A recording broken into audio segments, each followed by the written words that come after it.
What's going on, everybody? Welcome to Dynasty Underdog. Billy Beeman here. Got Uriah Dawkins with me. Got Jake Kornblum with me. It has been a long week already for me. I'm exhausted. Work is kicking my ass, but really excited. We got through all 5 rookie drafts in our DU listener leagues. It has been a whirlwind. A couple of them went in under 24 hours. We got one going late, and they picked up the pace, and we got through that one too. So, it's been really good. I think we'll have a couple discussions surrounding that tonight. But before we do, how y'all boys doing? Chilling, doing good. That's what I like to hear. Yeah, Jake, how you doing? I see the new setting. I like it. A little new background there.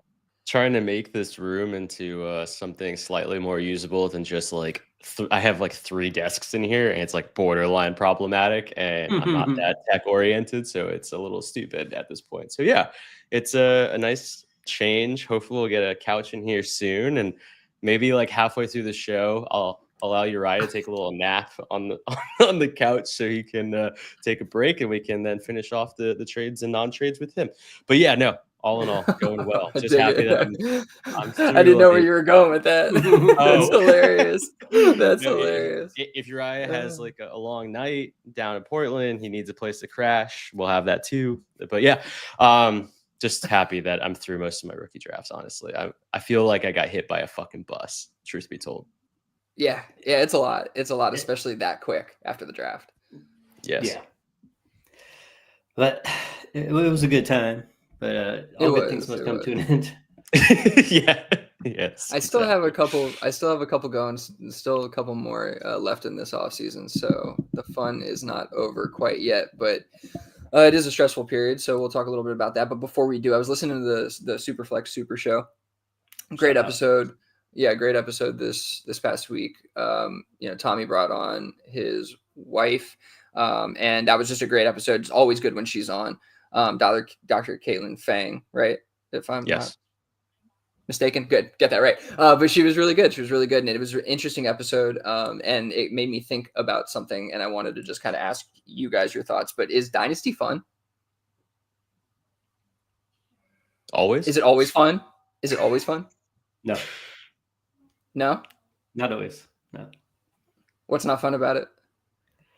A lot of the interactions with different personalities, those who just like in real life, like I don't particularly like all the extra conversation sometimes in between trade partners. It makes me feel uncomfortable when people can't end a conversation but like ask another question, and I'm like, okay, I could only like end this conversation as nicely as possible without saying just like fuck off, like I'm not trying to talk right now, or like I feel obligated to continue. Like, I don't know, that kind of shit. Just, I'm like, this is weird, but that's just a me thing, really, personally. That's fair. The social interaction part can definitely be a little awkward at times, especially if you're not super comfortable with the other person. So I can get that. Yeah. What are your thoughts, Jake? Yeah, it's kind of in the same vein. It's really sad, and I've had this issue throughout my entire life with a lot of things that I do, but I get very irritated by other people's decision making. And so like when other people make ridiculous decisions within the leagues that I'm in, like it really does ruin the fun for me at times.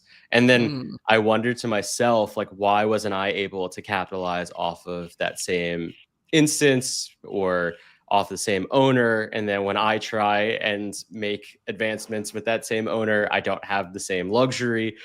Billy, you and I were talking a little bit about this on the side. I have a league that's unassociated to the two of you, and there's just one guy who just like absolutely gets murdered on every single trade, and his team just like hovers in the bottom third.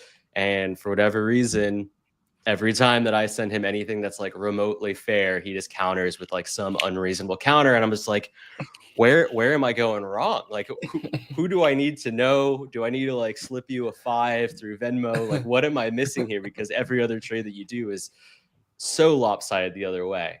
Those types of things do ruin the fun for me a little bit, because I have a difficult time with like lack of consistency. And I need to be aware that it has nothing to do with me half the time. It's just like, we're human. We're not going to be consistent, but I think it's something that I'm constantly trying to strive for. What about you, Billy? That's funny. The meme or the GIF or whatever. Jesus, I see what you do for others.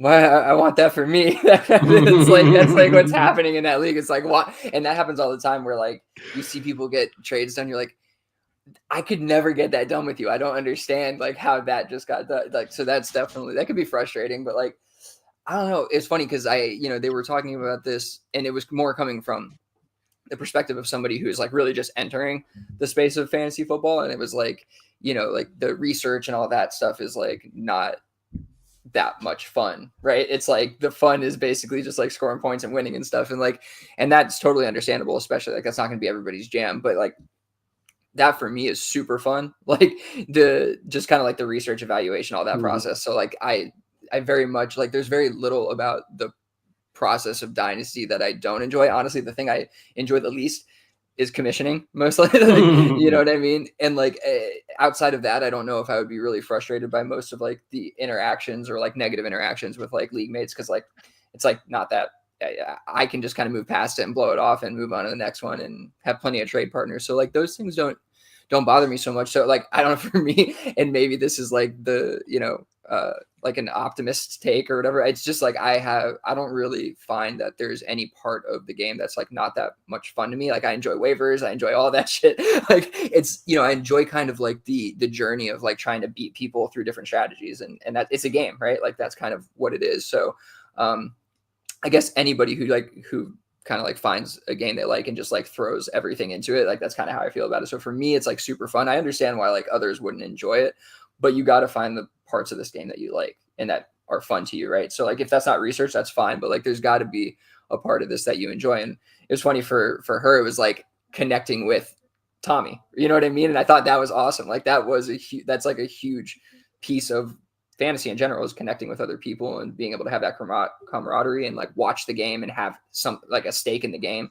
And so there's totally a ton of right answers to this question. There's no wrong answer, but I thought it was super interesting to just kind of bring our thoughts on that to the table, because like I think it gets lost a lot of the time, right? Like the aspect of fun with Dynasty, at least how we talk about it, like we're super serious and like super strategic, and to me all that's super fun, but it may not be to others. It's kind of my point. Yeah, the only other thing I'd add is that I almost feel like in the same way that you kind of recruited me into playing Dynasty is like very much the same type of like symbiotic relationship that I'm sure Dr. Fang and Tommy are kind of experiencing. And, maybe it's not as romantic, but like, I do feel like our relationship. Who's to say, Jake? Yeah. Yeah, like when I'm sending you, sleeper shots at like 11 p.m. my time, and I'm asking, "Are you up?" It doesn't have the same meaning as with some of the other people I'm sending that to. No, I'm just kidding. But like, like it is really funny to just think about that there is so much of that, interpersonal connection. And I do think that like even for the two of us, like I do think our relationship grew way stronger. Uriah and I, we never knew each other prior to playing this, and I definitely feel way closer to Uriah than I did 4 years ago, never playing this game. It's really beautiful to just think about some of the relationships. Like I met NWO Joe in real life. Like these are real people. And when the relationships are strong and positive enough, you can turn them into like legitimate friendships and other types of relationships. And I think that that's something that is really beautiful and fun about this. And so I just wanted to kind of, coin those two together, because I do think that you're right. There is so much personal touch to this that maybe seeing some of the negative kind of diminishes a lot of the positive that also happens as well. Yeah, no, I love you bringing it full circle, because it's funny that it has been one of the best parts of this for me is bringing like my friends into this, like bringing you, Matt, like initially Josh, like when I first like was invited into the league that Uriah was invited into, where I met Uriah. I remember like being like, Matt, you want to join? And he didn't want it at the time, but Josh was like, you trying to join? Like, let's like trying to get people like into it. And over time, everybody kind of got in there. And yeah, that's awesome to bring it back there, because that is really one of the best parts of Dynasty, is kind of like getting everybody together. And also AJ, like from getting him into it, like he's somebody that we know from, our youth. And so just like really, really cool and really full circle stuff all the way around. But Dynasty's fun. It's super fun, and it's always fun. I don't care what you all say. It can be not fun sometimes though too. I understand that. Okay, let's move on here a little bit. AJ's right though, sickos only in the YouTube comments. and cutest segment ever. That's a hilarious way to describe that. I love it. I love it. Good stuff, guys. Good stuff. I think we landed the dismount on that one based on that comment. So, all right. Moving forward here, this was something I've been thinking about just as we went through these 5, and I've been through a couple more 6 rookie drafts for me. Dynasty confirmation bias, just the psychological aspect, kind of bringing it right from Superflex Super Show in their psychology episode. But Dynasty confirmation bias, Jarquez Hunter, a guy who, we've gotten, is one of our guys, I think, this rookie cycle. And in just about every draft I've seen, and it's not just us, it's pretty much everybody, but definitely maybe more, I think shares taken by one of the, the hosts, Dynasty Underdog hosts, but Jarquez Hunter has gone over Harold Fannin in almost every one of those drafts. And maybe right a pick or 2 before by one of us. So are we galaxy braining this a little bit? Is this bias of liking a player like Jarquez Hunter too much? A guy who, he's obviously got like a good runway ahead of him. He got decent draft capital, but a couple guys in front of him and, good team, all that good stuff. We like him, but Harold Fannin gets picked much higher than him. All the college production stuff. Like, are we overthinking it a little bit? And also just on like a dynasty value front, like, Harold Fannin technically should kind of early on have more dynasty value than him. No. And so like that doesn't seem to be translating. And I'm just kind of surprised based on like the pre-draft to post-draft kind of evaluation. So thoughts on that? I have a quick thought. I think it might have to do a lot with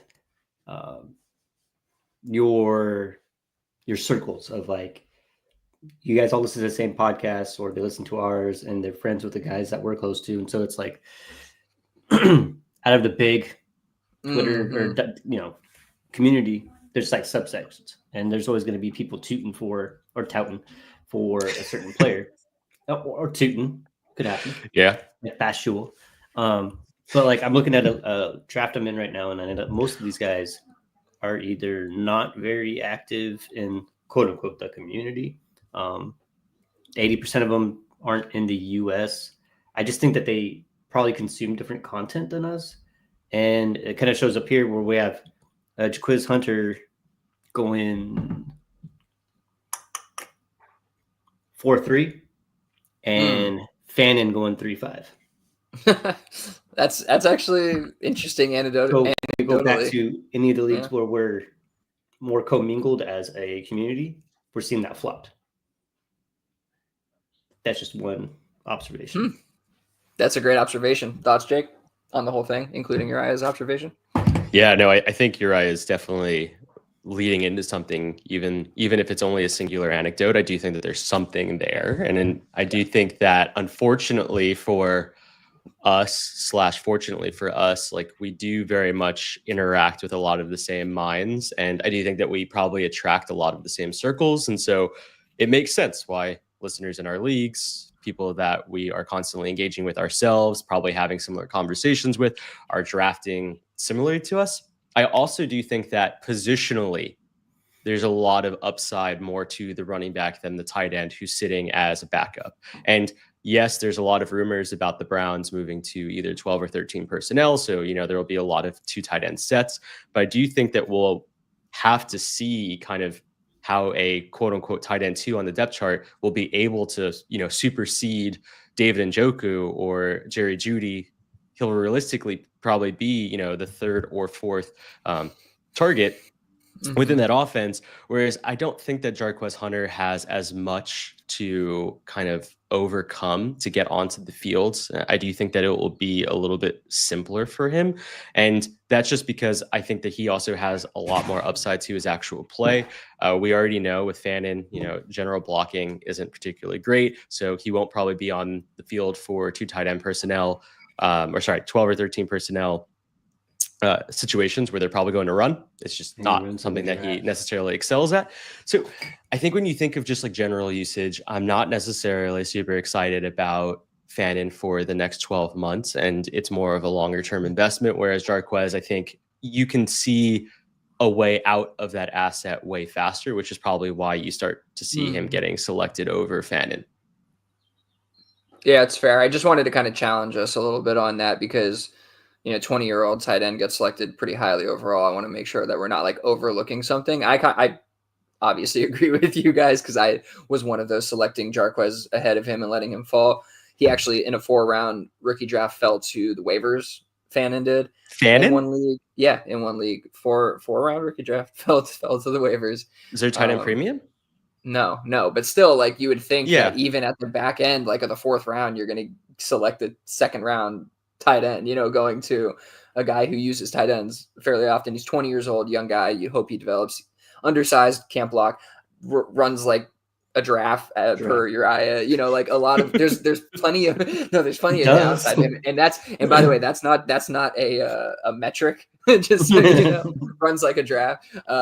But either way, I do think it all matters, and so yeah, I'm still on the Hunter side of things here, but yeah, I just wanted to kind of challenge us on that. Make sure that we aren't having confirmation bias there on a guy that we just like. You know what I mean? Yeah. Because is it that we just like Hunter and we're like, oh, whatever it takes to get this guy, or is it reasonable? And I think it's basically been in the mid to late 3rd round, and you're selecting over Fannin, and that's really not unreasonable, I guess, is the point. So okay, just wanted to talk that through. Let's keep it moving here. Is there a new narrative to be said about Los Angeles Chargers and their offense, running back turnover improvement?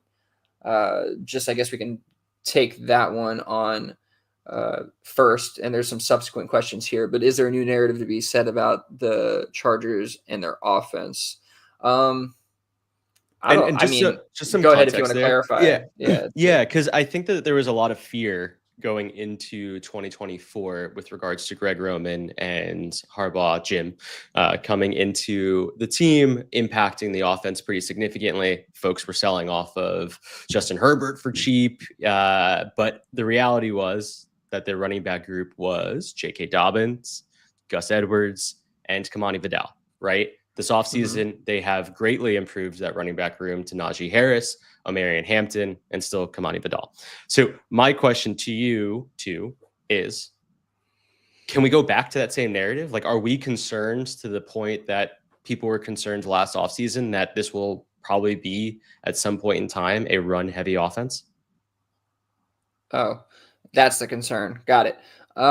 I mean, they also invested in like a Trey Harris type who is a downfield threat. They obviously want to expand, I think, that part of the game. I'm not like super scared away from Greg Roman, to be honest. I think that, especially going back to Baltimore days, like that's a different quarterback than Justin Herbert completely, right? Their skill sets are just different. So I think, they're tailoring based on even what we saw last year, the offense much more towards Herbert, who is running a little bit more to his credit than he used to, but also, is passing the ball, I think, in a little more traditional way, but also just more in general than Lamar would. So I'm just not worried about like that narrative. We obviously weren't really that worried about it. We were talking about kind of trying to buy into Herbert if we could. So it was never a concern for me, not a concern now. Having 2 good running backs just helps this offense greatly. I don't think it's really like, oh, I'm scared they're now going to, feed these guys 30 carries a game. Like, honestly, good. If they're efficient, great. Like, then Herbert's probably going to be really good. And so I'm fine with that. Yeah, you guys should go look for the Harbaugh quote that came out recently. He said he woke up. What did he say? Woke up this morning and I thought to myself, I got to get Justin Herbert into the Hall of Fame. Why is he's so creepy and cringy all at the same time? That's a fantastic quote, though. I like that. At least he's real, right? Like true. I believe he actually woke up at 3 a.m. wrote that shit down and was like, okay, let's come back to that. In his RV. And outside of the stadium. Why? And he's like, well, if Herbert's going to make it to the Hall of Fame, it means we probably won a couple Super Bowls. It means we won a lot of games, right? It means a lot of other people did really well. I was like, oh, God, I kind of like this guy. Hated him when he was with San Francisco, but kind of like him now. So. He has good one-liners. You cannot argue that the dude has good one-liners. But yeah, I mean, I think Justin. Yeah, he loves Justin. Like I don't think there's any concerns here. But I mean, I guess I can understand how the additions of really good running backs would concern people. I just don't think that that's in terms of like worrying about Justin Herbert. It's not going to be something I'm going to be thinking about personally. No. So why don't we expand that view then and see how it potentially impacts some of the pass catchers? So the reason I Mhm. want to bring up Lad and both Trey Actually, Harris is great a little bit conversation. about how, like, we start to think about how, these types of players are going to be impacting the offense. And when I say impacting the offense, I don't mean necessarily how they're used in terms of actually receiving the ball, but how they're used in terms of the routes they're going to be running.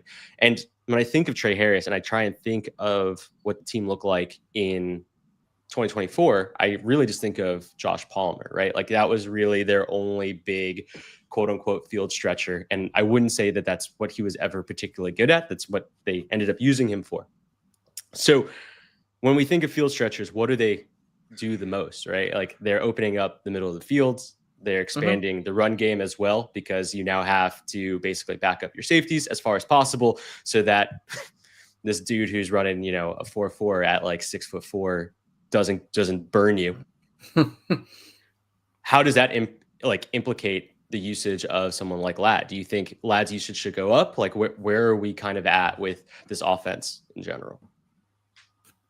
Yeah, I mean, I'll jump in and just like the quick thoughts. Like, I think you're going to see Trey Harris on the outside a lot, like really, like often. And I do think that that addition can definitely help Lad. I mean, he's going into year 2, stud first season.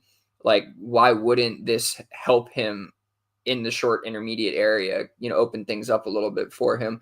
I also think that they're still going to use QJ in there. I think he's going to be more of like that, like big slot type area, also playing on the other side, on the outside too. But like, I think he's going to be running a lot more of the more intermediate, like, dig, stuff like that. And just kind of, because the best thing you can, and also like screens, all those things. Cause like, it's just getting the ball in his hands. But I think the combination of those two guys is really going to open up the middle of the field for mostly Lad and probably the running backs a little bit too, if we're being honest, right? Like I'm not really super hyped up about any of these tight ends here. I know they drafted one late, Gadsden, and they have Smart there still, and somebody's going to catch some passes. But No, I think, Smart's gone. yeah. Smart. Oh, Smart is gone. Sorry. Okay, so Jets. In it's New what, York. Will Disley still and Yeah, company. and then they signed Tyler Conklin. Yeah. Right. And so I think that the addition of the pass catchers and the running backs is really going to limit the usage of Will Disley and co there, most likely. And so I do think that Lad probably has, at least the same type of year he had, if not an improved season, just based on kind of what they added here. And Trey Harris could be a hit. Like we're not super in on him. Definitely could be a hit there, and he's going to have a valuable role for them. A lot of clearing out. He's going to have some opportunities for some massive plays. I could definitely see, a lot of 4 catches for 100 yards and a touchdown. Not a lot, but like those kind of games being his, the games that you're scoring points from. And it's like the 4 catches, one of them was like 80, you know what I mean? And so like, Yep. I could see a lot of that kind of stuff happening there. And he could be a good player like that. The guy he kind of was reminding me of, or a player stylistically, was, what's the guy that was in Houston that could never stay healthy? That was Kiki there Cooney? with Will Fuller? before him. Will Fuller. Like, I feel like, that's like maybe one of his like higher end Kiki outcomes would Cooney. be, That's a great shout, by the way. and yeah, it was a great shot. But Will Fuller, like, could have been like an exceptional fantasy asset. You know what I mean? Yes. And so like, I think at the ceiling, like that would be your, your comp for the kind of stylistic player you'd be getting. So that's what I think of him. Cool. Yeah. You're right. Any other additional thoughts?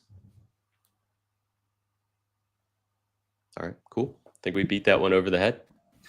Yeah, fair enough. Okay. Well, I'm going to pass it on to Jake here a little bit because he came up with a couple of these segments. So I'm going to just let him, I guess, distribute these a little more clean than I would.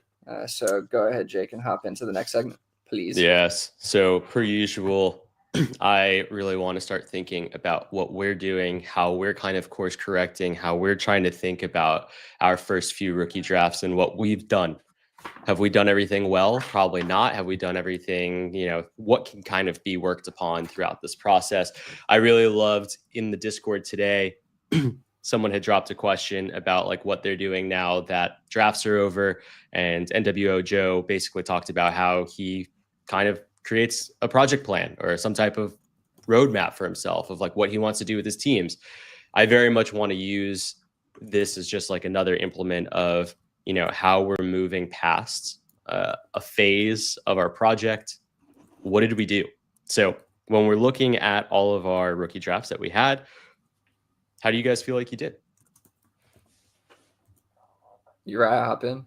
How do you feel? I think I did as good as I can. I think this year I definitely, maybe it's based on the classes why it kind of got me there, but I definitely diversified way more. I went on to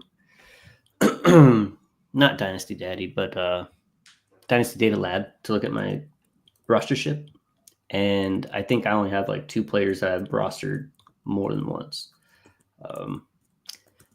So I don't know. I think in years past, I would have tried to target specific players a little bit more and maybe move up or down slightly to really plant my flag on a player. Like JCM is the only one, but that's cost, right? Like I could just snag him at the beginning of the 4th, the end of the 3rd. I don't really care. So I'll bet on him. But with all the other like more like blue chip players and all that stuff, like I just kind of diversified and a little different technique, but I kind of got like one of everything, except for I don't have a Luther Burden for somehow. Like I don't know that one. That's kind of sad, but yeah, I don't know if that was right or wrong, but that's just kind of that's how it worked out for me. But I kind of like everything I got. Sounds like best player available. Not always the worst thing to do. Yeah. Yeah, really. So for me, like, I don't know, I think in terms of like what I got wrong, maybe like I faded Burden enough to where I have 0 shares. So that might be, and it's not even because I disliked him that much necessarily. I don't love the landing spot. I can understand why the landing spot is so nice. So, being handpicked by Ben Johnson, and obviously the receivers will shake out a little differently over the next few years. So I can definitely see the vision. And I probably passed up on him in the 2nd round, maybe once or twice. And I probably should have just taken at least 1 share of him. And maybe one of the ones I took over him was Igbuka, and it was in the 2nd, like at 202 or something. And so that was just falling back on my evaluations and trusting kind of my process. And so I can't feel too bad about that. But once again, just the overall concept of not having any burden feels a little wrong. I also feel like I didn't capitalize on. I'm unburdened. Yeah, Jesus. And hopefully I'm not burdened by the decision long term. I'm also unburdened.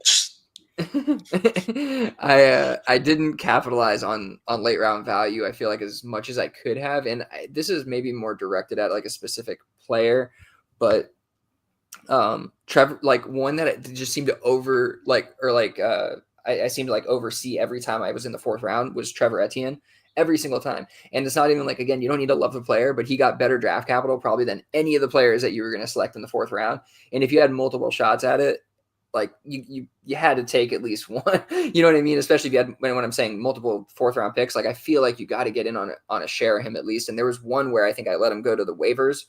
And maybe even in the DU league, he went to waivers and I didn't spend up on him. I think Josh ended up securing him. So like, there's a couple places where he just fell out of the draft. And it's like a player like that, we should be in the know enough to like not let that happen with, because at the very least you can probably flip him for something just based on kind of the interest I saw on the waiver and stuff like that.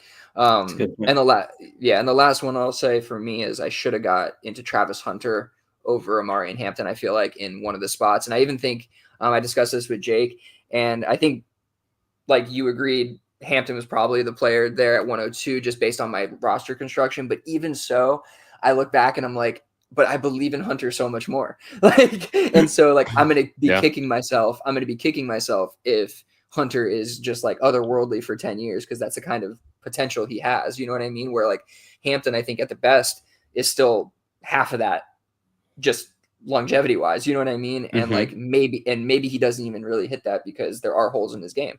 So it's like, I don't know. One was like best player in the draft, elite, and I'm like, yeah, I'll take Hampton because I need a running back. It's like the dumbest fucking thought in my that you know. It's like it just like you should never let positional need impact your decision that way. And so I feel like that was a mistake. So those are some things that we definitely could have done, or I could have done better personally. Jake, I did it too. Anything you got? Yeah, fair. Yeah. I don't feel as bad. Thanks. Maybe we're both dumb. Don't worry. After I speak, it's going to be all three of us. Oh, I do like the Trevor Etienne shout. I do think that he kind of fell into the same bucket as Kyle Williams as being buried in ADP on Sleeper for some reason, and that just kind of,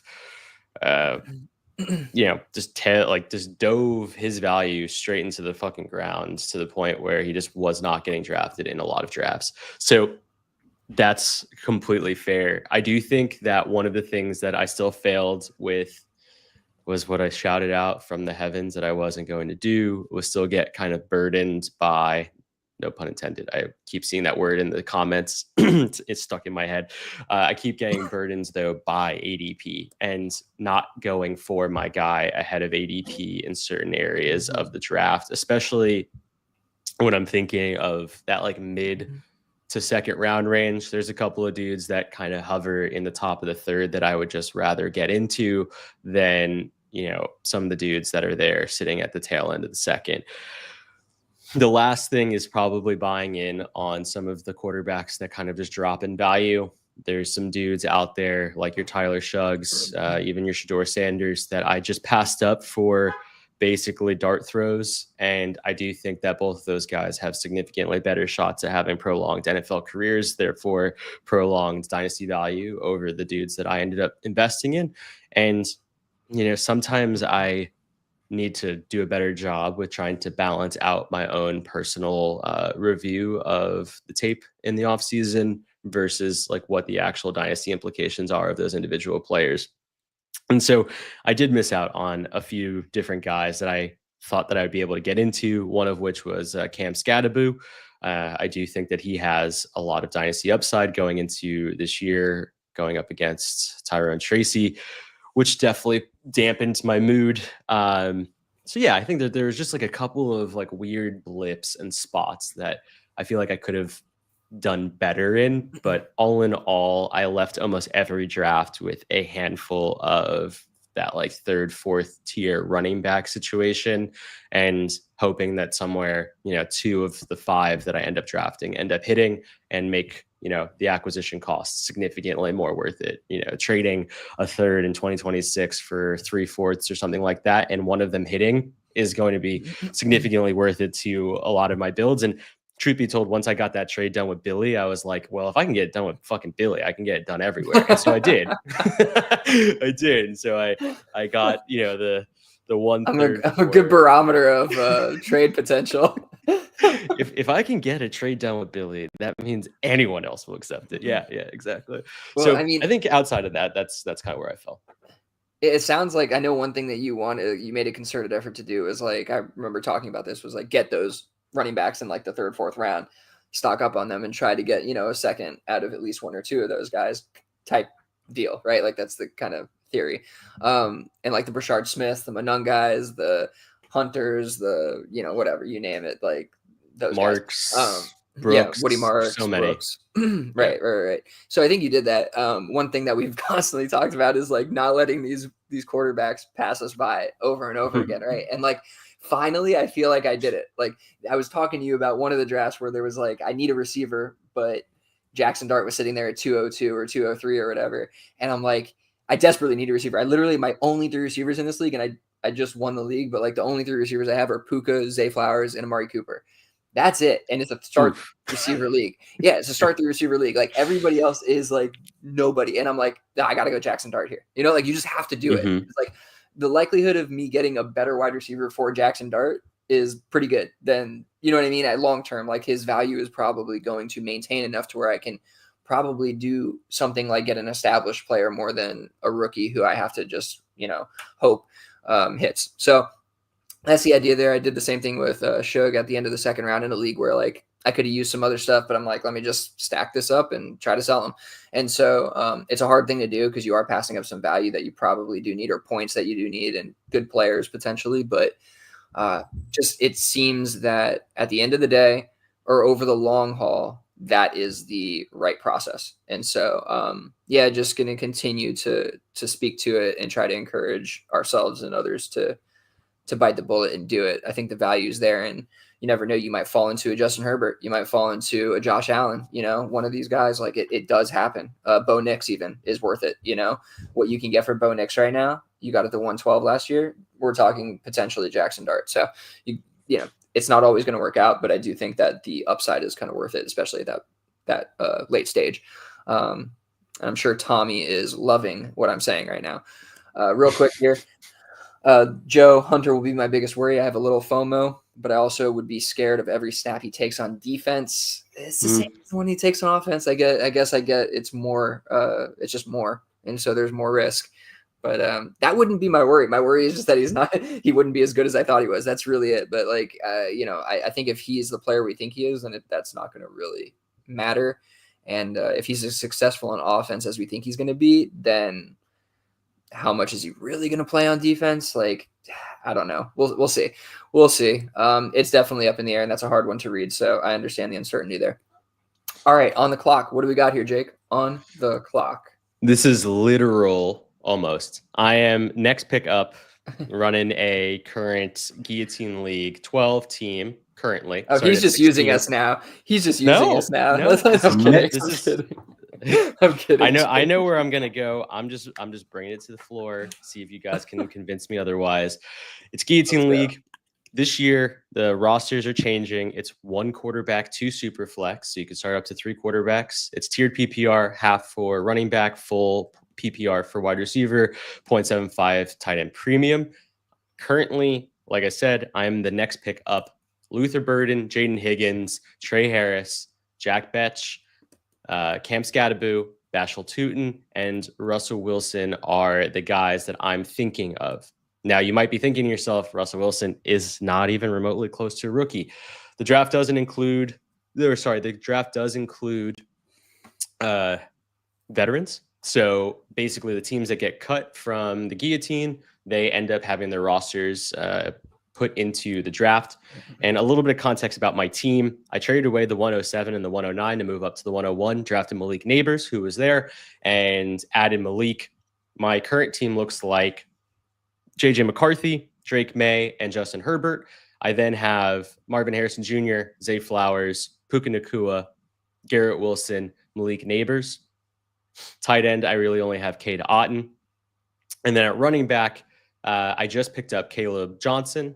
I have David Montgomery and Austin Eckler. The rest is basically dead. Now, for the starting lineup situation, it is, like I said, 1 quarterback, 2 super flex, and then it is 2 running back start, 3 wide receiver start, and then the rest are flexes. So with that being said, where are you guys going if I'm on the clock? If these are this is the remaining group, yeah. Yeah, I'm going Burden.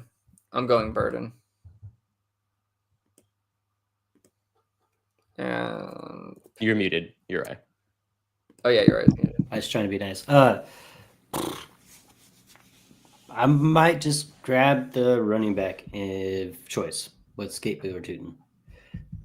Just because you are incredibly stacked at wide receiver.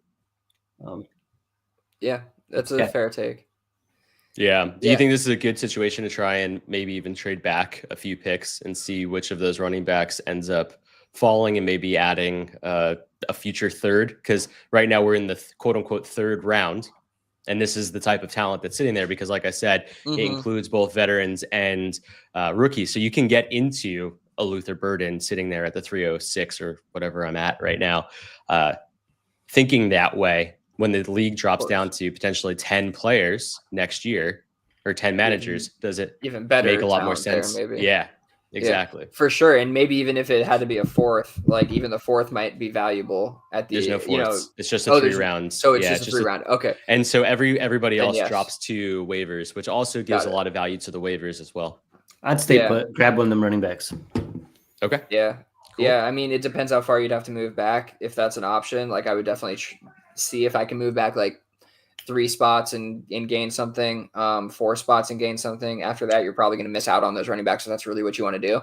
If I'm stuck here, I'm probably just taking Burden and trying to trade one of my wide receivers for a running back is what I would do. Yeah. Yeah. I like that.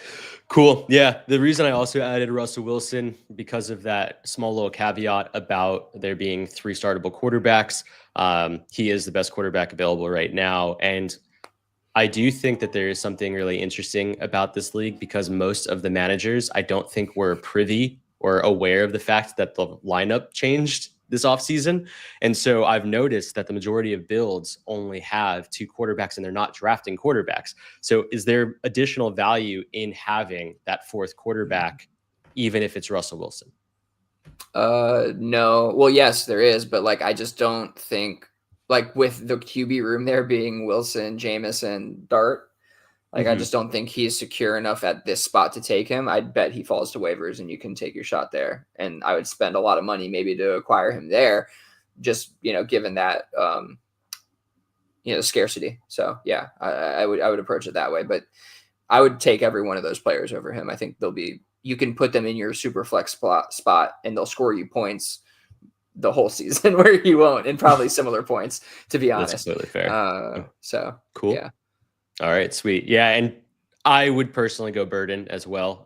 Like I said, unfortunately, there's a pick before me, so there's a very good chance that he doesn't fall to me. The guy who's picking before me is definitely a wide receiver hoarder, so he is notorious for going after all the wide receivers in drafts. I think he'll probably end up going Burden, but if Burden does fall, I'll probably go there. And to Billy's point, probably try and trade Zay for, like a Chuba Hubbard or something like that and get, have like a slight value loss and then move forward. But cool. I appreciate the feedback. I'm no longer on the clock. Listen, guy might go Jaden Higgins if you saw that hype video today of him running routes. It was pretty sexy. So never know. Never know where people are going. Hope so. We've seen it a bunch of times. We've seen him go over Burden and Burden go over him. And it's crazy. But okay, what are you doing? You're losing that trade. What do we got here, Jake? Yeah, this is a funny one. So I was thinking a little bit about how we can kind of move around leagues a little bit more, not frugally, but I think more strategically. I think a lot of what we do is always on the idea that we're trying to win trades. And I think there's a little bit more value to understanding what a situation has entailed for your team versus, the general point scoring impact from time to time. So specifically in rebuilds, what I'm trying to do more often than not is think about that long-term value versus what the interim value looks like. And a perfect example of this to provide to the listeners is that I traded away James Conner mid-draft to the 308. Got the 308, the 404, and the 409. And that's terrible value. Like if I got that mid-season, I'd be fucking killing myself over it, right? But the reality is that James Conner is very much, a antiquated asset. He kind of lives in his own world where he definitely scores very productive points. My build is moving towards a little bit more of a rebuild.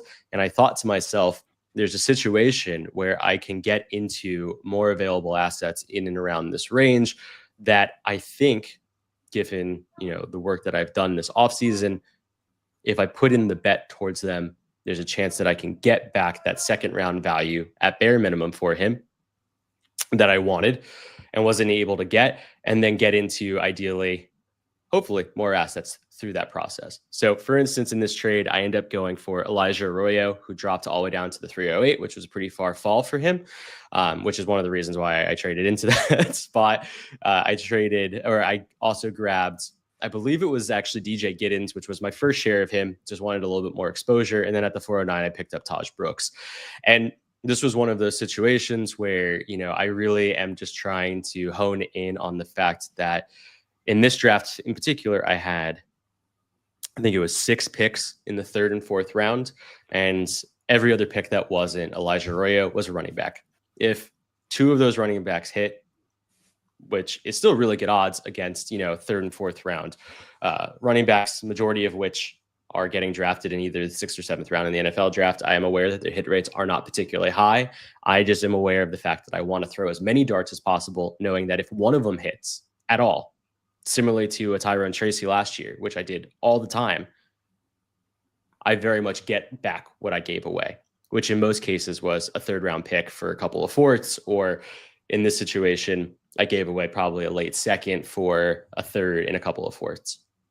And I just wanted to bring this kind of to the table as more of like a use case more than anything else of like what you can do to try and add additional value to assets that are realistically going to die on your roster. Like I do think that if I would have sat with James Conner and unfortunately he, has a lingering hamstring injury this year or something along those lines, I'm basically fucked, right? He's a 29-year-old running back going on 30.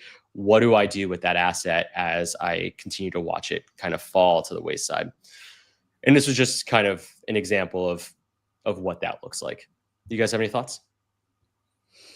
I mean, it's not a bad strategy, that's for sure. Like, is this your team is contending, or no? It's not. No, it's rebuilding. Not. Okay, yeah. I mean, you could do it either way, to be honest with you, especially because, like, on the surface, obviously you're losing the trade short term, and even as a contender, you would be. But like, you might have enough to back you up from Connor to do this anyway, right? So like, we're always, I think we're always proponents of trying to make moves like this where you are, looking like you're not honestly not for like the fact of trying to do it to look like you're losing and win later, but like it is a good way to get out of assets, right? Out of aging assets and whatnot. So yeah, I'm always for this. Like I always try to do this. Even with higher end assets, I think you can potentially do this. Like I just thinking about like an example of, and I don't know if this quite fits because it's again at a higher level, but I just moved Jonathan Brooks. I'm sorry, Jonathan Brooks. What am I talking about? Jonathan Taylor. Jonathan Taylor for Geno Smith and a 26 first. And like, again, it's not a bad deal anyway you look at it, right? But I do think currently Jonathan Taylor is the better asset in that deal. I would have liked a little bit more for him, but I just took it because number one, I'm getting a quarterback and a first. And so I think I can flip that and make it look better long-term, but also that first might just be more valuable by 2026 than Jonathan Taylor. And for my roster, it made sense. So again, like, I think it's just one of those where you're willing to take a loss, or, even if it's a minor loss, you're willing to take a loss to, number one, get a deal done that might not get done elsewhere, but also because long-term, these two assets you can probably use to gain more value than you had with that one player. And that is losing a trade now to win in the long term. And so like, that's just another way to do it at a different level, I think, than, going James Conner for a third or Jordan Whittington for a fourth, right? Any of those, like, I think qualify, but different ranges, of course, and just kind of trying to showcase that another use case. Definitely think you should always be trying to do this. And I don't think your build matters kind of where you're at either. You're right. You got any thoughts? Yeah, sorry. You guys kind of covered it all. Just I want to say there's like more work for you because of it. It's not kind of like the stupid thing where I bought a bunch of old running backs and tried to turn them into firsts. Oh yeah, in console wars. Yeah, that was crazy. It made it happen. Worked. Yeah, you did. But yeah, I mean, here's the thing. It's like it's smart to do, right? Like, I don't think that you probably envisioned James Conner being on your 2026 roster, right? No. And you probably rightfully so thinking that, hey, a year from now, I'm not even probably going to be able to get this for James Conner. You're not contending, so there's really no reason for James Conner to be on your roster. So instead of just sending James Conner in a regular trade for a random late second, early third, or whatever you might end up getting for him, this would be the time to do it. Send James Conner for a bunch of picks that probably somebody's already went through round 1, round 2, part of round 3. They're probably tired of picking, or you know what I mean? Like, there's a point where like you're like, fine, just take my picks. I'll take your player, and you probably capitalize on that. Hopefully, you hit. Yeah, it's a good strategy. It's a thing. The other thing here, it is a good strategy. The other thing here that I think benefits Jake as well is that you're in the draft. You know what players are going to be at these picks. So you can more reasonably be like, this makes sense than you can, when you're in the middle of the season, be like, yeah, give me a third and 2 fourths. Like, you have no idea what the hell those are going to be. If the class makes sense for that, if you want to take a shot at these players, and while you're in the draft, kind of what's falling. So I think that also adds to kind of, this strategy being useful and working out. There was one other thing I was going to say. The other thing is like, you could stress out for the next 6 months, 7 months, trying to get a second straight for James Conner, or you can do it this way, which if you trust your evaluations and you do the work and you're like, okay, I've done the work here. Like I can at least reasonably take some shots at these guys without it being just straight guesswork. Then this might make a lot more sense for you than just painstakingly going throughout the season. And maybe at the end of the day, you get the 211. And it's like, but would you rather the 3rd and 2/4 just to take your shots than the 211? Like, depending on the draft, whatever. This one, you might actually want that in this draft. So it's like, yeah, you got to make that calculation. So I think it makes a lot of sense from all different angles looking at. Yeah, nice. And the last thing I wanted to add, you shouted out the other trade, which was Jordan Whittington for a random 4th. This is a different perspective of the same conversation, but basically I picked up an orphan in the Dynasty Underdog leagues. So I picked up 2. God bless. I'm thank you. I'm such a saint for the brand. But basically one of the teams is just like an ultra super team, mega team. And realistically, people are not going to want to improve that team. So one of the reasons that I, pulled out the guns and put out, these trade block values, what do we call it? Free market trade. We call it something. Market price. Yeah. There we go. Is that what it is? Yes. Market board price. Market board price. Something price like board, that. Something like that. Yeah. I'm so market bad with price our own board. I think it's the market price board. I think that's what it is. Yeah. Got it. The price is market right. Price Either way. Board. Yeah. Yeah. I added that specifically so that I can hopefully maintain and create better relationships, knowing that this team coming into it is going to be a team that no one wants to help, right? Like, I very much am in a circumstance fighting up against the waves and just have to hope that the build itself can kind of self-sustain, because I don't think that there's going to probably be any situation where folks are going to be like, yeah, let's help that dude out. So with that being said, I wanted to come into the league, kind of present myself as like a friend, not foe, and hopefully kind of show that I'm willing to lose value on some trades. And, I put up Jordan Whittington for a random 4th. Someone sent me the random 4th. I think it was Dan. And, I immediately accepted and basically was just like, I'm very true to the values, guys. Like, let's make sure that we can like get these deals done. And I don't think that the trades actually help my team out at all. Between you and me, I think it's really just more so a situation where I really just want to make the relationships positive as I come into this league. So that all being said, I think that's like 2 different perspectives of like how you can intentionally lose value, because I think there's other ways to gain that value later on. Yeah. You're doing that networking in those leagues. You have to, because what's interesting, and I actually hadn't experienced this because we haven't had that many orphans like in general, but like also that were with teams like this, which is like technically one of these was like a super team. And somebody even said in the chat, but like the team still has the stigma from the prior manager, who the stigma doesn't come from the team necessarily. It comes from their behavior and like all that kind of stuff.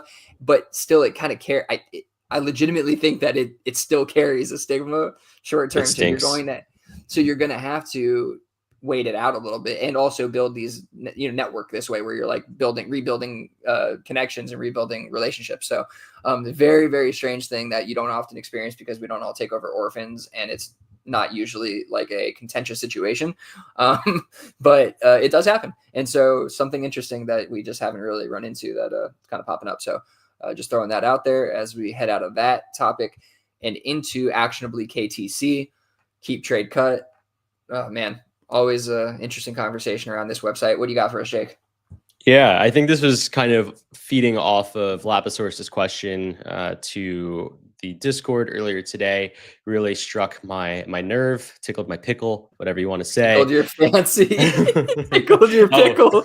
Oh, is that what it was? Got it. Yeah. Man, somehow or another, I always have like a quote like that I feel like if my job found out, they would just be like, we need this guy to stop talking on the internet. So yeah, I decided to dive into the current rankings on KTC at about the half tight end premium value for tight ends, and just see like where certain players fall. These were just some of the guys that I thought were really interesting and wanted to see whether or not we trade into some of the values that are in or around, or trade out of those values and trade into these assets. So the first one was Rashee Rice. I saw him always sitting down on the second page, which is really surprising. One of the most loved assets going into last season. And then obviously he kicked off the season incredibly well until about week 4, sitting at 54. He's sitting next to Quinshon Judkins, Devonta Smith, Baker Mayfield, and Michael Penix. Would you trade into Rashee Rice for any of those assets? Wait, out of Rice and into those assets? You could either way. I guess go either direction. No, I don't know. Judkins is like what, 106, 107.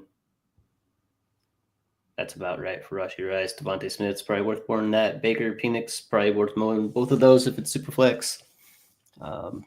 Just first thought seems like Rashee Rice is probably priced accordingly to their peers. Okay.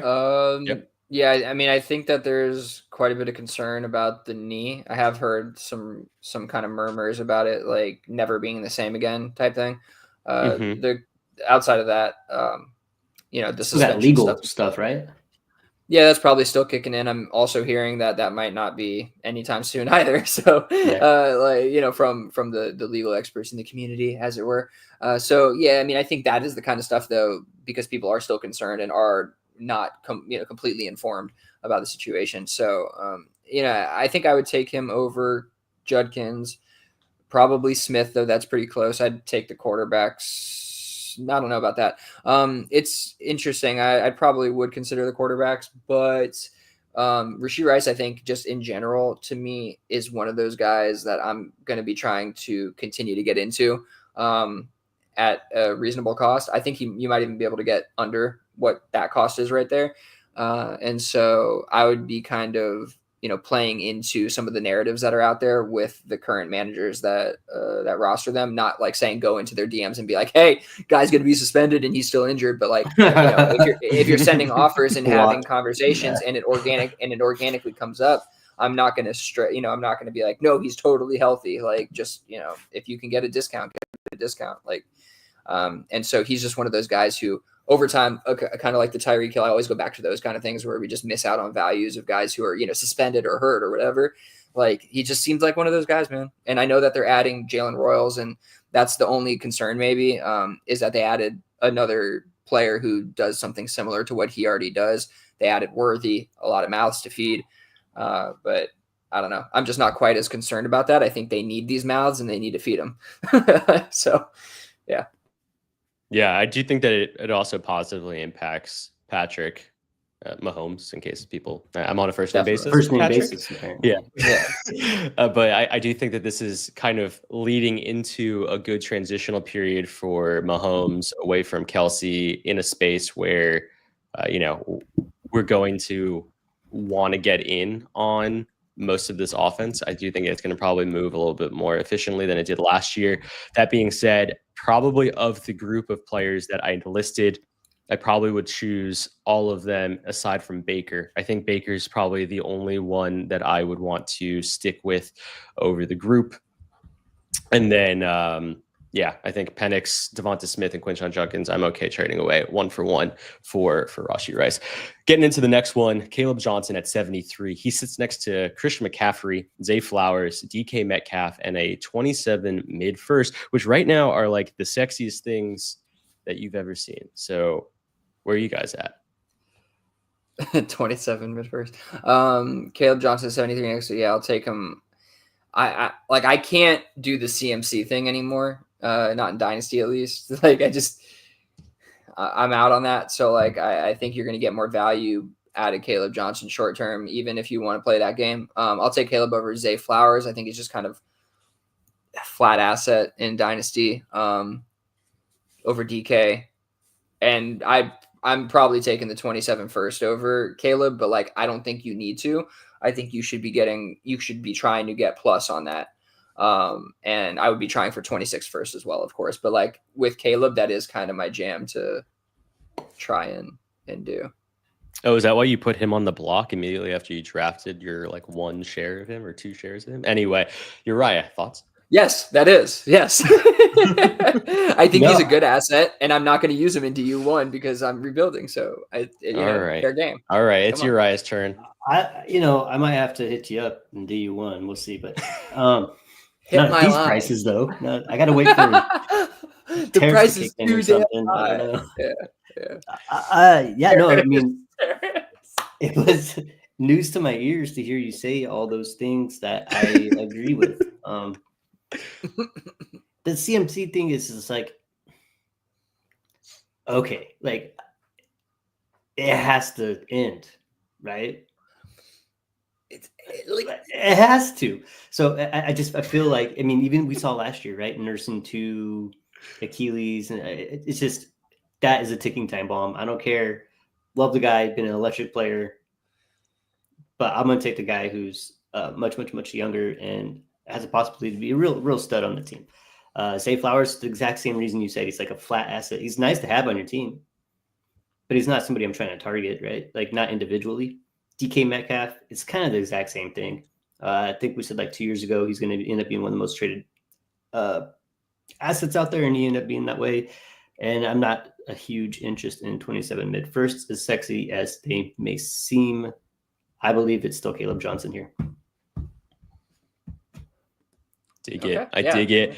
Yeah. Definitely. I sit there with Caleb basically over all three of the player assets. I do take the 27 first, even straight up. Honestly, I think I'm willing to make that bet, and I don't feel that comfortable about the asset in Caleb Johnson that strongly in terms of his long-term value. So I'd rather. I'm sorry. I know. Okay. I apologize. Like Jalen Warren season. No, that's the worst part. Is like I think that's an offense I literally want nothing to do with. There's something about Arthur Smith, the fact that it's probably going to be Aaron Rodgers, two of the same wide receivers. I just don't. I don't know. There's just something about it. Maybe Pat Fryermuth will come in hot because I have still like 6 shares of him, and he just is not a guy I can ever get off of. So anyway.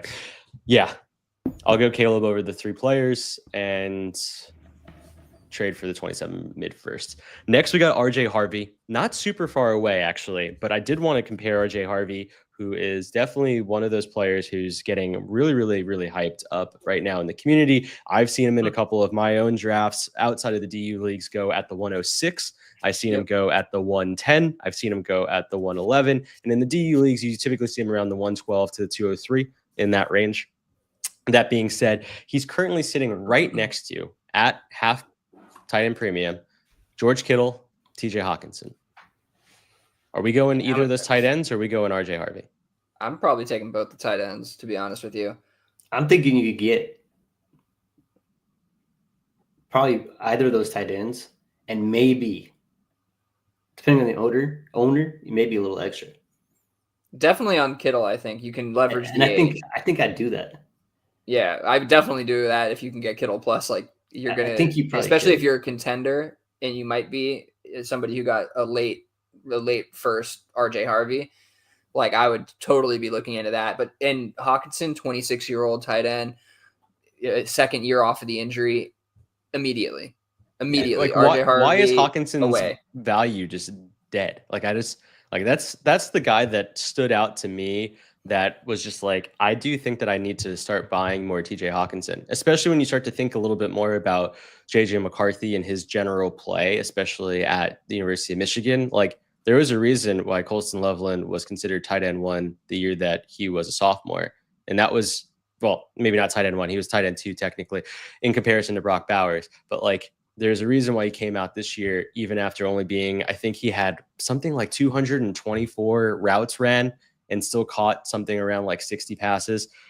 The dude's just absolutely electric, but also constantly targeted. And I do think that that's part of JJ McCarthy's game. He does like a lot of those unders to tight ends. I do think that Sam Darnold, because of the way that he was unable to read pressure, just didn't really target Hawkinson all that much. And also Hawkinson was coming off of an injury. So I very much think that if this is where Hawkinson value is, I'd honestly be happy getting out of Kittle straight into Hawkinson if I had the right build for that situation. So that all being said, that was an interesting one. I agree with both of you. The last one, which is maybe the most intriguing to me, is Mike Evans sitting there at 103, right next to Jaden Higgins, Kyle Pitts, and David Montgomery.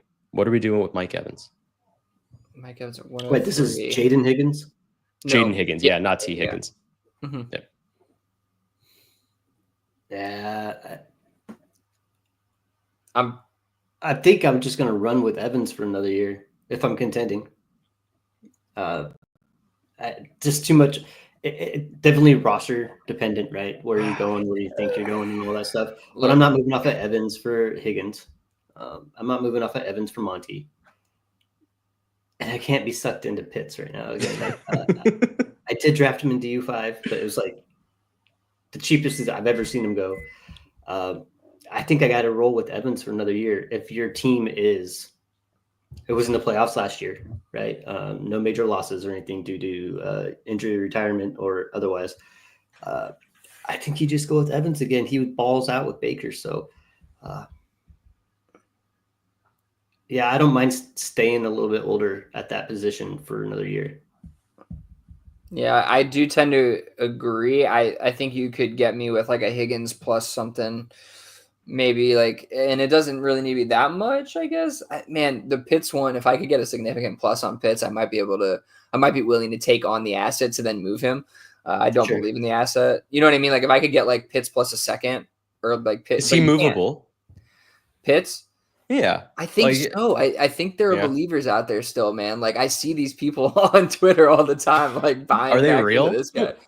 Yeah, maybe they're not. Maybe they're bots. But yeah, I think just in a vacuum and just straight up, I would take Evans over all these guys right now. Yeah. Yeah. Same. That's why I listed them. I thought it was really interesting that this is kind of the player pool that he was hovering around, and maybe this is finally the year where, since all three of us are bought in, that he's finally just going to fall apart. It only makes sense, right? But like that said, like if you have a Jaden Higgins, like I wonder if you could trade him for Mike Evans plus, like that kind of, you know what I mean? Like, can you move? I think you should be able to. Right, and that's not a bad move for a contender. Like you got Jaden Higgins in the early second, and you're like, all right, let me flip him for Mike Evans in a third. You know what I mean? Yeah. Or Mike Evans, yeah. Like if you could do that, I think it might be worth it for a contender, and then reset with that third next year. Maybe you try to flip 2/3 into a second, and then now you're back to plus. So just a thought, but good stuff. Yeah, really good stuff. Actionably KTC. I like it. All right, I think that's it for Uriah. He's going to let us finish off the trade section here. But you guys will do great. Appreciate you. Yep. Have a good night, Uriah. Enjoy the fam. Yep. Remove. All right, so let's finish off with a couple trades, non-trades here. So we have one League of Legends trade, which is our kind of home league type deal we got going on. And then we are going to run through a bunch of DU4 and DU1 trades. Okay, cool. So League of Legends trade. These are all Superflex tight end premium, 1.5 PPR for the tight ends, and then 1 for everybody else. So pretty standard. We have A-Chain plus Bryce Young for Michael Penix, the 202, which ended up being Jackson Dart, and a 26 second. So once again, Devon A-Chain, Bryce Young for Michael Penix, Jackson Dart, and a 26 second. Yeah, that's tough. I tend to still want to lean on the A-Chain Young side, and I think that you might still be able to get a late first type value out of A-Chain. And if you could do that, I'd be comfortable with this trade for sure. But I can see a world where Penix and Dart, Penix, I keep saying Penix. Why do I do that? I don't know. Why do I do that? Why do I do that? Freudian. Please Freudian. Stop. Penix. Penix. I'm gonna get called in by HR tomorrow. Penix. I can see a world where Penix, Dart, both end up being quality starting, or just starting QBs, and that might be enough to outvalue the other side. I think this is your trade. You It were is. on. I think you acquired the Bryce Young and A-Chain side. How are you feeling about it now? Yeah, so the reason I wanted to bring this trade up was actually more of like was more of a PSA. This is one of those trades where I didn't check the board before I accepted this trade, and I didn't realize that Jackson Dart had fallen so far. I think the trade had gone through at the 112, and I had just assumed that he was already taken for some reason in that league because there were a couple of teams that were literally like they're sitting there at one quarterback. Like there's a dude in that league who has legitimately one quarterback. And so I was just like, oh, two quarterbacks are going to go in the first round. Clearly, Jackson Dart's, the second quarterback. And my negotiations with the other owner had been going on all day. Unfortunately, I just don't think I was as, aware and conscientious as I typically am. And I just kind of let this slip. I do think from a value perspective, the Penix 202 and 26-second side is definitely the better side. I do think, funny enough, though, for my own build and me not going after like necessary strategy, but going towards contend this year, it actually kind of leans for my own build, probably the Achane and Young side. You're still seeing Devon Achane go for like the 105, 106 in rookie drafts right now. So if I can still get that, is kind of how I saw it. Plus probably another first and a half for Bryce Young. It's really not that bad, but it was just one of those where I wanted to call out myself for just not properly doing the due diligence before I hit accept. I just thought I knew what the board looked like and I misread it. And I think I fucked myself just in terms of just like momentary value and potentially long-term value as well. But I do think that with this build, I'm probably in my best state trying to contend right now. So it makes a little bit of sense to have gone the direction that I went. Yeah, no, that's totally fair. And if Bryce Young continues to kind of take a step forward, I do think this could look pretty good for you in the end. But yeah, that oversight always hurts. It's so funny. Like those are the kind of things that like kill you. And it's like I was talking about the Trevor Etienne thing and the force.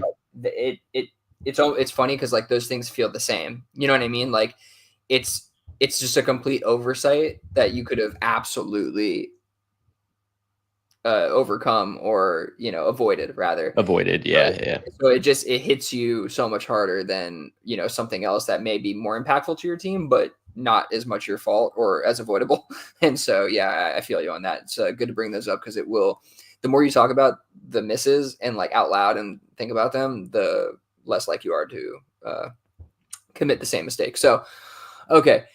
Next one here, DU4. Jake took over the DU4 team, and he made an entrance trade. This was a pretty big one. CD Lamb, the 301, which was going to be Terrence Ferguson. So CD Lamb, Terrence Ferguson for Trevor Lawrence. And Fannin. Oh, it was and Fannin. Okay, I missed that. I'm sorry. Okay, CD Lamb. I thought that was on the other side. That's my bad. CD Lamb, Terrence Ferguson, Harold Fannin for T. Higgins and Trevor Lawrence. Okay, that's interesting. I think this is a pretty fair trade, to be honest with you. If you remove the rookies, I think it's actually pretty fair, like straight Higgins, T-Law for Lamb. I'd probably take the Lamb side here. I think you're accruing some value. Your quarterback situation always matters a little bit, but honestly, if you're really just trying to accrue value and then try to like re-spin it and reconstruct it, I'm probably taking the CD Lamb side. I think it's going to be easier to trade him for what is a haul than to trade both Trevor Lawrence and T. Higgins for a similar type of deal that this was, right? Like, I don't think it's going to be that easy to trade those two assets for a CD Lamb type player or either of them, as a single asset for that kind of player or anything. Trevor Lawrence definitely has the opportunity with the reconstruction of that team, both from the coaching side and from the player personnel to, hit a new ceiling. So there is that potential. And so while it is a fair trade, I think you could definitely lean on that side.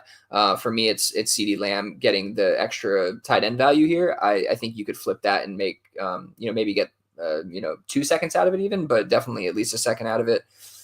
There's a lot you could do with that CD side. So that's the way I'm leaning. I don't even know what side you got, Jake. What'd you get? So this was one of those where I came into the league and we were in the middle of a rookie draft. There were a couple of folks who really wanted to make some deals happen, and I was pretty up for it, as per usual, unfortunately, to my wife's dismay. So I, Look at these negotiations. Hour yeah, long. literally. We started like walking through some different trade offers. He was pretty dead set on Lamb for Higgins and T-Law.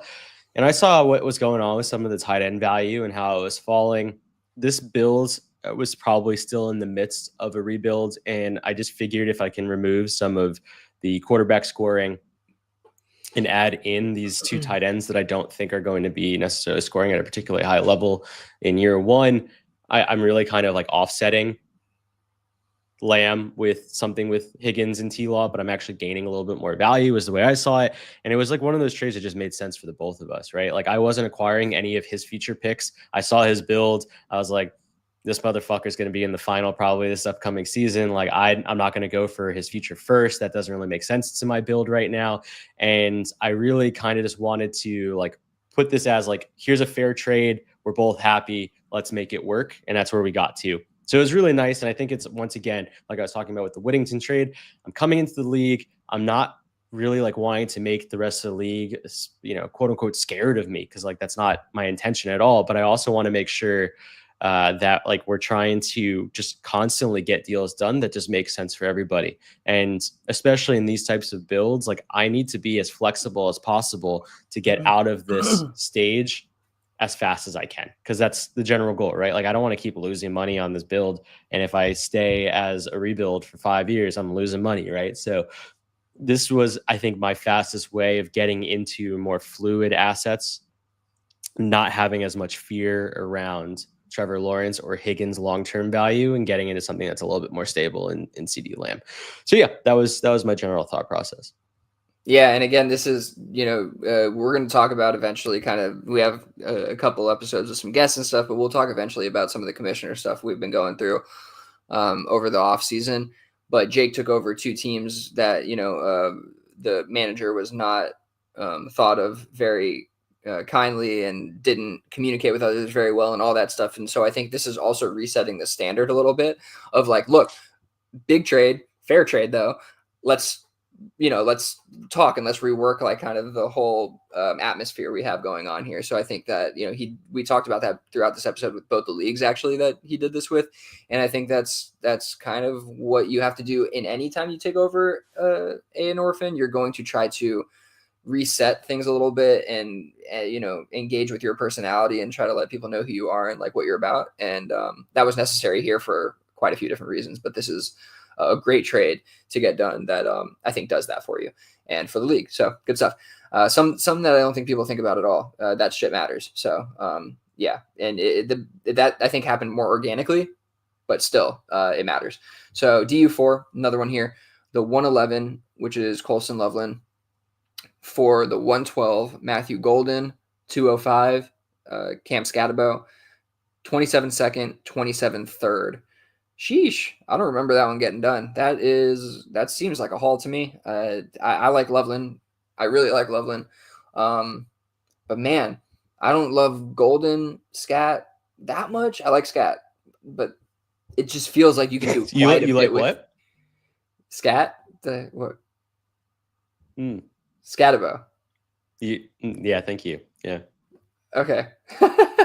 Either way, I think I can do a lot with that package over Loveland and probably get back into Loveland if I wanted to. So yeah, I'll go with the package side. It seems like quite a bit of value. Yeah, no, it was the reason I added this trade is because it was a trade that happened just before I took over the orphan. And so it was one of those where you end up seeing how the entire like roster kind of can devolve in front of you. And it's really funny because we had a couple of orphans in DU2 as well. And one of the new managers was like, he took a screenshot of one of the trades that happened like just prior to, or a couple of trades that just happened prior to him taking over. And he was just like, man, I wish I had taken this over just a little bit sooner. I really didn't want to lose out on that, you know? And it's really funny because like the orphan process, does kind of yeah. like bring in some of that like additional baggage, if you will, to the team itself. And so I think like this particular trade, I was just like, wow, like I really do see how like this potential builds did lose out on some significant value elsewhere. By all means, I agree. Like I wouldn't have taken Golden at the 112. So like automatically that like kind of feels a little bit like a wash, but like that additional second, I think like just adding the 205, I would have been fine with if you really feel that strongly about Loveland. But then the 27 second and 27 third clearly is the loss here. So all in all, we already know which side is the winner and the loser. But I did want to just call out like the general impact on the way that you have to then kind of target the rest of the draft, right? Like target the rest of your picks. And this was kind of an opportunity for me to see kind of the buy-in on Loveland and then really kind of dive into the additional tight end value and just really want to go after that tight end market. So I think that was just kind of my general rationale. And I did want to add, just because I saw this comment by Joe in Console Wars, who wants Rice? Joe, send me an offer. I'll buy Rice off of you. Send me an offer. Let's get it done. Yeah. Send me an offer, but it's not going to be my 27 first or 26 first or whatever. I've got the 103 in that league. It's not going to you, Joe. Yeah. Okay. DU1, 110 for 26 first, 26 second, and the 410. This was my trade, actually, if I recall. And the 110 ended up being Luther Burden, if I'm not mistaken. And so it ended up being Luther Burden for a 26 first, 26 second, and 410. I got the 26 picks and the 410. And the whole idea was, Jesus Christ.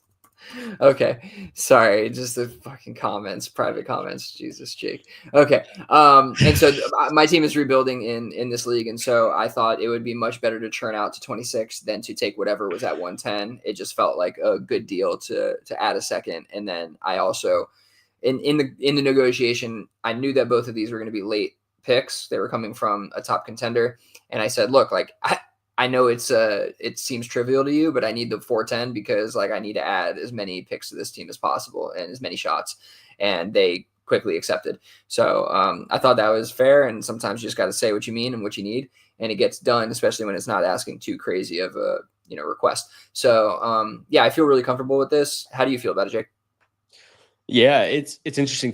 Had you already drafted Burden and this was an offer, or you were on the clock?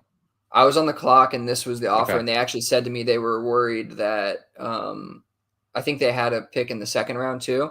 And I think they said they were worried that Burden wasn't going to fall, but they were like, he probably would have anyway. And he absolutely would have fell to him. I think it was like 202 or something where he almost always goes. So I think there was a really good chance that he fell, but this manager wanted to guarantee their shot at Burden. Nah, no chance. I would have taken him at the 201 instead of Jackson Dart. Oh, but I forgot you were there. I forgot you were in this league now. Yeah. But yeah, no, I think this trade makes a lot of sense for both parties. Knowing that, the other manager is a contender, I can understand wanting to dive in on that value. I think that Burden is truly like a pretty high-end wide receiver that's probably getting overlooked because of situation for his rookie year. I think it's going to be very similar to, the things and that off we the saw. field stuff. Yeah, like on the field, personality, I guess, but personality stuff. Personality things. Yeah, I don't allow the personality stuff to really intimidate value for me, but I do think that like when there are like legal situations that occur off the field, like by all means, of course, yeah. But yeah, no, I think that this is a good trade for you, knowing that you're in a rebuild. I think like just continuing to stack up that value is really kind of the direction you want to go. I haven't actually seen your builds, and that's one of the biggest issues that I've had because I took over 2 orphans. I haven't actually done my due diligence to look at the entire leagues yet. So this upcoming week I have a nice 6-hour flight to Atlanta on Friday. So I'll be spending a lot of my time. Yeah. Nice little $10 to Alaska. Me just looking at all the rosters in the 2 leagues. The Dynasty historian has some homework for himself over the next week or so here. But yeah, I mean, I will say this gave me 3 firsts in 26, one of which is my own. Great. And so this was also where one of those was the Jonathan Taylor for Geno and a first trade, which isn't on here, I don't think, but that also got done like a week ago. Oh, it is. It's the last one on here. So just kind of combining those, that gave me those three firsts, including my own, and I have a couple seconds as well. So I'm going to continue to try to stack that value. That's why I put Caleb Johnson on immediately, because if I can get a similar type deal, 26 first or 27 first plus a second, I'll probably jump on it, honestly. I think, the way to rebuild this team is going to be through the next draft or two. And that's really the only way it can be done. I bought a championship through, when I say bought, through, paying my picks, through sending my picks away. And I'm paying for it now, but I think that there's actually a pretty good path here to getting back to relevancy. So I'm excited about that. And so let's see, last one here. We'll talk about DU1 106 plus the 306 for AR and the 109. Jesus. Do you know what those picks ended up being? The 106 and the 109? Yeah, the 106 ended up being Travion, and the 109 ended up being RJ Harvey. And the 306 ended up being... Sorry, the 306 ended up being Harold Fannin. Okay. I think I'm damn, man, I fucking hate this, man. I'm trying to get out of Aaron Rodgers, Anthony Richardson, as fast as possible. And man, yeah, I think I would do it. I think I would go and take Henderson. I think he's awesome. And I don't know how much more you're going to get out of AR. He could turn it around, man. He could, and maybe I'll get burnt on both ends of this candle. On the front end, just taking on his horrific start and then getting rid of him and not getting the benefit of his great finish. But I guess I'm willing to kind of take the L on this one, and I think Henderson is such a good prospect and in such a good spot that is probably worth it. And I don't know if Harvey is that surefire of kind of a lead back long term. So yeah, I would do it. I'd probably have done something different with Harold Fannin with that pick. But still, whatever. I'll take it. Yeah. What do you think about this one, Jake? Yeah, I am really, really torn. I added it because I thought it was such an interesting trade. I don't think that the gap between the 106 and the 109 is basically Anthony Richardson. I think it's probably a bit smaller than that. But then when you add the players, though, and you think of like how the 109 is used, it probably fills the gap, which is kind of like a crazy way to think about it. And that's definitely not the best way to think about the trade. So yeah, in general, I would much rather go probably Burden or even Egbuka. I'd even probably rather go Jackson Dart. I think like Dart Richardson makes that trade feel a little bit better, long-term value. Yeah. It just doesn't feel like you're weighting the 106 well in this trade when you make those decisions on top of it. But by all means, like I can totally see that trade really working out as long as Anthony Richardson is the starter for the entire season, and which I think is very much a possibility. I think we're discrediting it because of how things have gone in his first 2 years, and that's completely reasonable. But there's a place there where I just don't foresee Daniel Jones outplaying him. Honestly, I really just don't. Yeah, and I guess maybe I'm getting hung up on RJ Harvey being the selection at 109 because I guess Henderson and the 306 for AR and all the other options that could have been the 109 are a lot more appealing. So I guess I would kind of lean into that side a little bit more if it was just the raw picks. So I could see it, but it's not my favorite deal to move back. But I think Jake's right. The AR value probably outweighs the gap there. Covers the gap, especially if you're going Egbuka, Burden, I don't know, Loveland's there. Like some of those guys, like plus that are plenty valuable enough. So I agree with Jake there. It's probably the side. Okay, yeah, the trades are flying fast and furious, man. It is rookie draft season. It's exciting time, fun time, stressful time. But we're here for you. We're here for you. Hop in the Discord if you need a safe place to chat Dynasty. If you need to find that link, just hit me up at Willie Beeman Willie Beeman FF on Twitter, on Blue Sky, all that good stuff. Other than that, we are going to have a couple guests over the next few episodes. Matt Waldman, Jagger May, and Tommy B, Superflex Super Show, to round it out for the rest of the month. So it's going to be a really exciting time. Please join us. Yeah, that's all we got. Thank you for listening to this week's episode of Dynasty Underdog. Catch us on the socials. Other than that, peace out, fam. Scat.